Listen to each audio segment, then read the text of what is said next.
Tak, sebenarnya Indonesia sudah lama menang dengan Malaysia, tapi kita tak perasan benda ni. Assalamualaikum warahmatullahi wabarakatuh. Welcome back my YouTube channel gue Jasa Abdullah. Sebelumnya apa kabar kalian teman-teman semuanya? Semoga kalian semua selalu dalam keadaan sehat dan amin ya rabbal alamin. Dan tidak lupa juga saya ucapkan terima kasih yang sebesar-besarnya kepada teman-teman semua yang sudah mensupport mengklik video ini.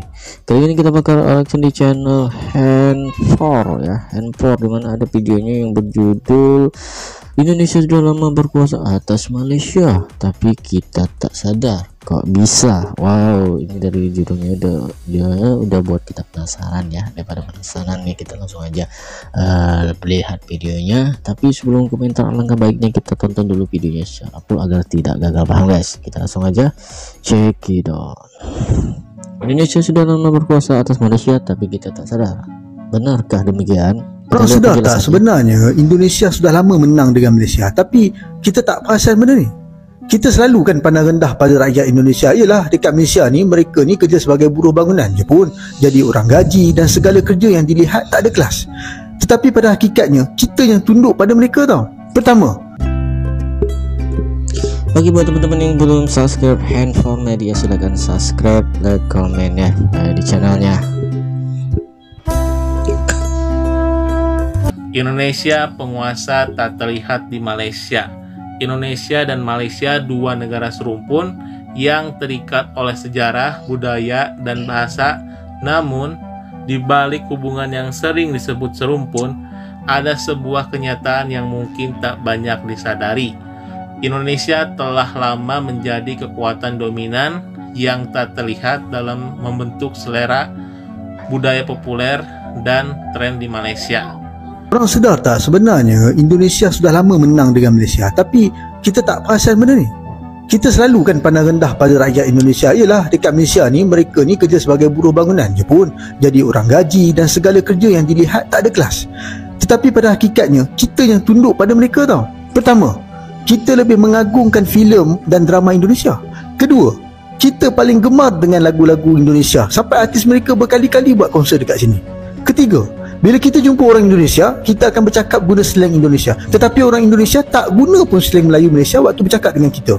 Tengok pemimpin Indonesia, sampai ke hari ni mereka tak pernah cakap dan guna slang Melayu Malaysia bila berjumpa dengan pemimpin Malaysia. Tapi pemimpin kita saja yang perak guna slang bahasa Indonesia, bahkan meskipun di negara kita sendiri. Keempat, berapa banyak perkataan-perkataan Indonesia yang sudah diserap masuk ke dalam bahasa Melayu. Korang pun tahu kan antara perkataan-perkataan tersebut. Saya tak nak sebut lah.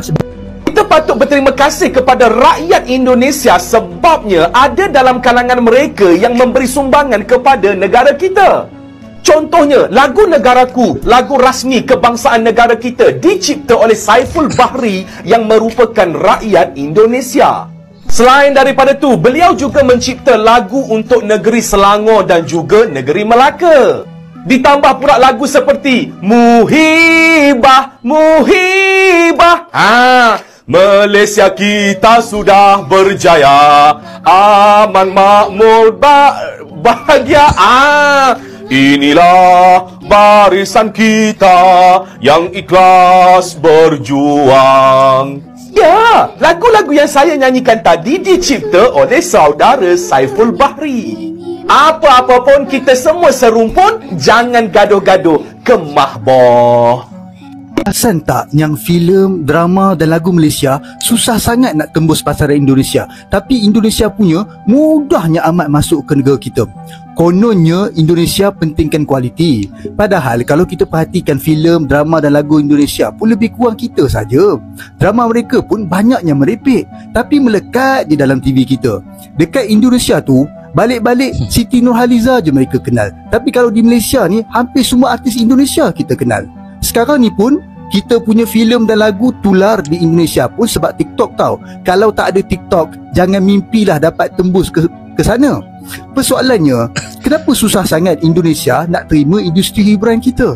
Jawapannya mudah. Pertama, Indonesia ada semangat nasionalisme yang tinggi, terutamanya apabila berhadapan dengan Malaysia. Mereka lihat kita ni sebagai saingan yang sengit. Jadi mereka takkan bagi ruang yang mudah untuk kita tembus pasaran negara mereka. Kedua, ada sebahagian orang kita yang sanggup beli bawa masuk filem dan lagu Indonesia ke sini sebab murah dan keuntungannya berlipat kali ganda. Jadi mereka tak kisah pun bab nak mengangkat industri hiburan kita, janji boleh buat duit. Ketiga, ketiadaan semangat patriotik apatah lagi nasionalisme dalam kalangan pemain industri hiburan negara. Kerajaan dan pembangkang Malaysia pun sama, yang terus-menerus memberi ruang yang luas kepada dunia hiburan asing tembusi negara kita. Dan yang keempat, keterujaan yang dahsyat oleh rakyat Malaysia terhadap hiburan negara asing. Buktinya, tengoklah berapa banyak kedai-kedai yang memainkan lagu Indonesia merata tempat. Para artis dan pemain industri hiburan negara kita ni harus melihat aspek-aspek ini supaya kita dapat tahu puncanya dan perbaiki ia. Apa yang pasti, Indonesia hebat dalam strategi mereka dan Malaysia terus-menerus berada di bawah tapak kaki mereka dalam semua hal. Syabas Indonesia. Dan kepada Malaysia, terus sanjung filem dan lagu Indonesia ya. Kita terus bertolak ansur kerana kita berjiwa murni. Repost video ni kalau anda bersetuju dan jangan lupa follow sekali. Sedih kan bila tahu hakikat ya, orang asing tak tengok filem kita ni bukan sebabnya tak ada kualiti, tapi tak nak support negara kita kan. Jadi benda ni dah berlaku sejak dulu. Jadi sekarang ni senang kata enough is enough. Ya, ini pengajaran buat kita untuk tidak dengan begitu mudahnya bagi peluang pada filem, lagu dan drama asing masuk ke negara kita. Sebaliknya, kita perlu perkasakan filem, lagu, drama tempatan kita dan yang paling penting usaha untuk membawa hasil karya anak-anak tempatan kita ni ke peringkat antarabangsa. Saya akan cuba bawa perkara ini dalam perbahasan saya di parlimen nanti. Sebab saya rasa tak adil. Apabila banyak filem ataupun hasil karya orang luar dengan mudahnya boleh bertapak dalam negara kita meskipun tidaklah begitu berkualiti. Ya, namun negara-negara tersebut tidak memberi timbal balas yang sama pada kita. Orang kata tak adil, tak aci lah. Jadi saya berharap agar ada lebih ramai orang dalam kalangan pemain industri hiburan negara kita dapat bersuara lantang berkenaan isu ini. Jadi siapa dah tengok filem Sharif? Boleh kongsi tak pandangan anda di ruang komen?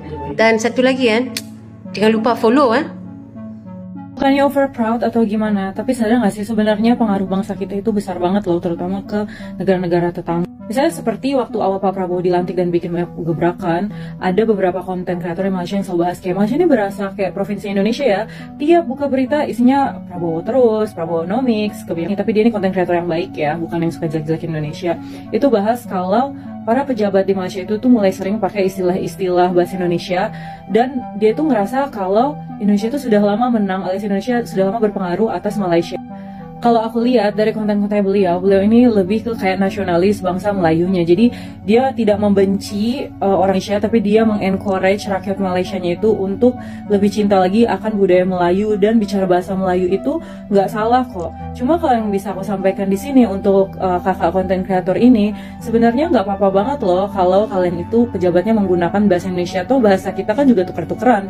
Banyak juga bahasa Melayu yang diserap ke bahasa Indonesia dan begitu juga sebaliknya. Jadi salam satu rumput. Orang Indonesia kata kita punya muzik ketinggalan zaman. Untuk award show international tu Asia lah kan? Satu award show yang menggabungkan 3 negara, Indonesia, Singapura dan Malaysia. So saya ni wakil Malaysia. Saya juri wakil Malaysia dengan seorang lagi radio punya representatif. Penjurian tu mengambil masa 2 hari lah. Dengar think. Bila selepas semua selesai tu, semua pun bahaslah apa pendapat orang. Dan saya pun bahas lah pendapat saya, apa saya fikir tentang muzik Asia, muzik dari rantau kan. Saya rasa nampak perkembangan yang sihat. Tapi apa yang menyentuh hati saya, apa yang menyakitkan hati saya adalah bila semua dah bagi pendapat dan Indonesia pula bagi pendapat. Indonesia kata, oh semua lagu semua lah, saya rasa semua muzik sekarang semua dah nampak impact, semua lebih berkualiti, lagu-lagu berkualiti. Cuma ni Indonesia tu juga, cuma saya rasa muzik Malaysia agak ketinggalan. Muzik Malaysia agak ketinggalan. Gue replay sekali. Muzik Malaysia agak ketinggalan. This is tahun lepas, 2 tahun lepas, Pak Jurian. Diorang kata muzik kita ketinggalan. Okey, soalan dia sekarang ni, betul ke muzik kita ketinggalan? Dia macam ni bukan dari 3 negara kan. Okey, Indonesia, dia pasang lagu Indonesia, Glenn Fredly, style babe, banyak R&B, ada EDM semua, style, hati-hati dia style gila babe. Memang style. Singapore, Taufik Batisa, style gila. Lagu-lagu band rock dia pun dah modern, dah dahsyat dah. Bila Malaysia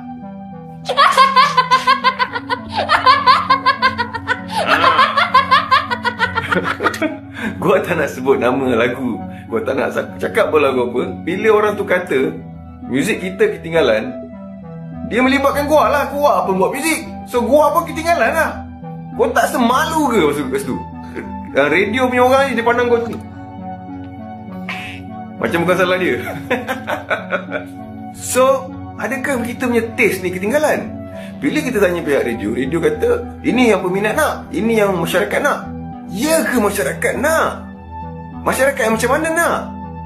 Benda ni kita kena tanya, betul ke muzik kita ketinggalan? Bila kita tanya radio kata korang yang undi, korang yang vote, korang yang minta lagu-lagu ni. Ya ke? Bila saya jadi juri muzik, kita ada 10 juri, 10-8 juri, orang juri. Saya dengar lebih kurang, kita orang dengar lebih kurang 30-40 lagu. Saya boleh kata, secara personalnya saya rasa cuma 40% je daripada 100%, 40% je yang saya rasa bangga itu adalah muzik Malaysia. Yang lebih 60% tu kita orang juri semua macam geleng kepala je. So that's the news, man. Orang Indonesia kata kita punya muzik ketinggalan zaman. So apa pendapat kau? Catchy sikit lah, bagi saya catchy sikit daripada orang Malaysia punya lagu. Sebab Malaysia punya lagu basically dia sama je, rentak sama, muzik sama, irama sama. Sebab lagu Melayu macam banyak merepek je sekarang ni. Bagi saya tak dengar lagu Melayu yang kebanyakannya saya dengar macam Hafiz tu je lah, macam tu. Lagu Indonesia dia unik lah. Unik, dia selalu yang trendy, yang baru, yang beat dia pun yang lain daripada yang lain. Dibanding kalau Melayu yang macam yang buat ni macam banyak rap, macam tak berapa. Mari kita mulai dari musik. Sejak era 70-an, musik Indonesia telah mengisi ruang-ruang di Malaysia. Dari keroncong hingga pop Melayu. Nama-nama besar seperti Rhoma Irama, Iwan Fals, dan Dewa 19 sudah memikat hati masyarakat Malaysia. Bahkan hingga kini penyanyi-penyanyi Indonesia seperti Sheila on 7, Raisa, dan Noah tetap menjadi idola di sana. Lagu-lagu Indonesia seringkali lebih banyak diputar di radio Malaysia dibandingkan karya lokal.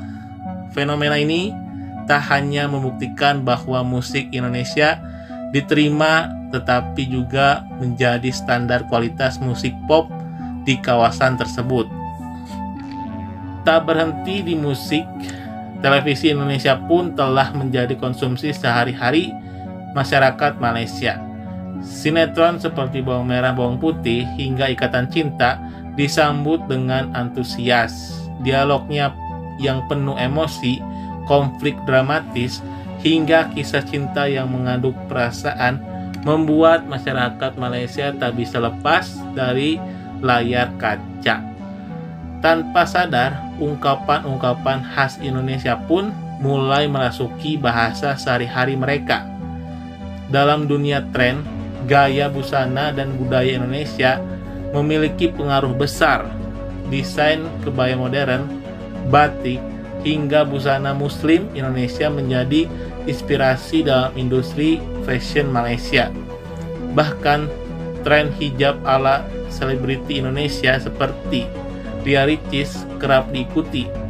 Tak hanya soal penampilan, tren kuliner Indonesia seperti bakso, ayam geprek, dan rendang selalu menjadi favorit. Di dunia digital, kreator konten Indonesia juga tak kalah mendominasi. Channel YouTube dan TikTok asal Indonesia seringkali masuk daftar tontonan teratas di Malaysia. Humor, cerita keseharian, hingga tren media sosial yang lahir di Indonesia dengan cepat menyebar dan diadopsi oleh masyarakat Malaysia. Namun, apa yang membuat ini terjadi? Mungkin jawabannya terletak pada kekuatan budaya Indonesia yang fleksibel, kaya, dan penuh daya tarik, tanpa strategi khusus untuk Oke, buat teman-teman semua, jika kalian semua ada komentar, silakan di kolom komentar. Saya akhiri. Wassalamualaikum warahmatullahi wabarakatuh.